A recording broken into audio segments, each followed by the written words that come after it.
Poor black Maid stole Millionaire's Ferrari to save his son. What he did shocked everyone. Grace's gloved hands trembled as she adjusted the straps on little Ethan's sandals. The 5-year-old boy squirmed weakly in his seat at the breakfast table, eyes half-lidded, his usual chatter now replaced by unsettling silence. "Ethan?" she asked softly. No response. She gently touched his cheek, burning hot. "Sweetheart, can you hear me?" He blinked, wobbled, and then, like a puppet with its strings cut, he collapsed forward. "Ethan!" Grace leapt from her feet, catching his limp body before he hit the floor. His skin was pale, his lips tinged blue. He wasn't breathing properly. Her heart punched against her ribs. "No, no, no!" She shouted for help. "Hello?"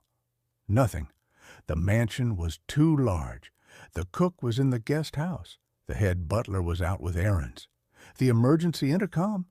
Dead. It had been under maintenance all week. She called the estate's emergency line. Voicemail. She called 911. Estimated arrival time 12 to 15 minutes. Grace looked at the boy in her arms. 12 minutes? He didn't have 12 minutes. Her eyes darted to the grand window. Outside, parked like a trophy in the sunlit circle driveway, was a gleaming yellow Ferrari convertible, her boss's prized possession. Nicholas Wexler, the tech mogul billionaire, loved that car more than life itself. She wasn't allowed within 10 feet of it, but Ethan was dying in her arms. She sprinted outside, shoes skidding on polished marble, rain beginning to drizzle from the gray sky above. She laid Ethan across the passenger seat, buckled him in with shaking fingers, climbed into the driver's side still wearing her black and white uniform and yellow dish gloves, and slammed the pedal down with more fear than skill. The tires screamed across the gravel. The gates opened automatically for the license plate. She didn't care about cameras. She didn't care about rules. All she cared about was keeping that child alive. The wind whipped through Grace's hair as the Ferrari tore down the highway at 90 miles/hour. She gripped the wheel like her life depended on it, but it wasn't her life on the line. It was his. Ethan lay slumped in the leather seat, his small chest rising and falling too slowly. She kept glancing at him, one hand on the wheel, the other hovering, trembling, as if her love alone could keep him conscious. "Stay with me, baby. Just stay with me," she whispered again and again, voice breaking. She ran a red light, swerved past a truck, nearly lost control on a curve. Horns blared, a car honked, someone shouted, but Grace didn't stop. Because mothers don't always give birth. Sometimes they're handed a child through responsibility and love, and that's exactly who Ethan was to her. Back at the mansion, security cameras tracked the Ferrari's exit. The staff panicked. The head butler called Nicholas Wexler, who was in a board meeting downtown. "Sir, your Ferrari, it's been stolen." Nicholas stood in stunned silence. "What? By who?" They hesitated. "Grace, the maid." He nearly dropped his phone. Grace? Quiet Grace? Who never even raised her voice? The very idea seemed absurd. "Call the police," he barked, and they did. Back on the road, Grace's heart felt like it might explode. She could see the city skyline now, the hospital drawing closer, but so was time running out. Ethan suddenly convulsed once beside her. "No!" she screamed, pulling the wheel sharply, nearly losing control. She gripped his hand. "Don't do this to me, Ethan. Don't give up now. We're almost there. You hear me?" Tears streamed down her face. Her voice cracked, but she kept going. Sirens wailed in the distance, not behind her, but ahead. She was approaching the emergency entrance. She swerved into the hospital driveway, the yellow Ferrari screeching to a halt across 2 lanes. Doctors and nurses came running. Grace threw open the door. "He's not breathing. Help him!" They rushed in, lifting Ethan's body from the car. One nurse looked stunned at the woman behind the wheel in a Maid uniform and yellow gloves, her hand still gripping the steering wheel, frozen in shock. A police officer arrived seconds later. He didn't ask questions.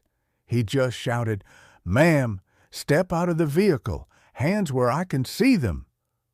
She obeyed slowly, legs buckling beneath her. "I didn't steal it," she said quietly. "I saved him."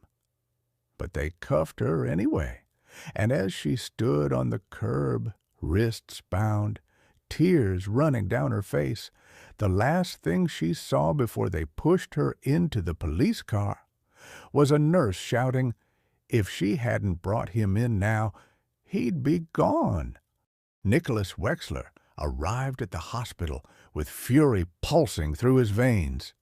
He parked his Mercedes in a fire zone and stormed through the ER doors in his suit and $1,000 shoes, flanked by 2 private security guards.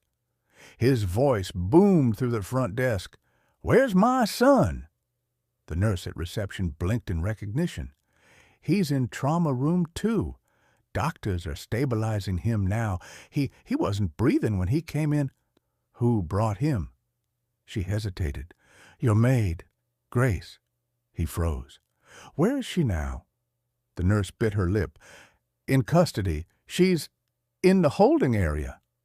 Nicholas stormed past the desk, ignoring protocol, but when he reached the glass window outside Trauma Room 2, everything changed. Inside, little Ethan lay in a hospital bed with oxygen tubes in his nose and heart monitors beeping rhythmically beside him. A nurse gently rubbed his chest.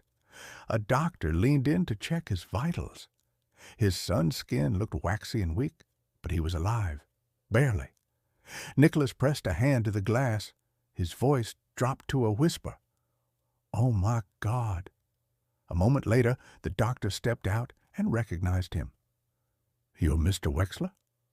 Nicholas nodded. The doctor nodded back slowly.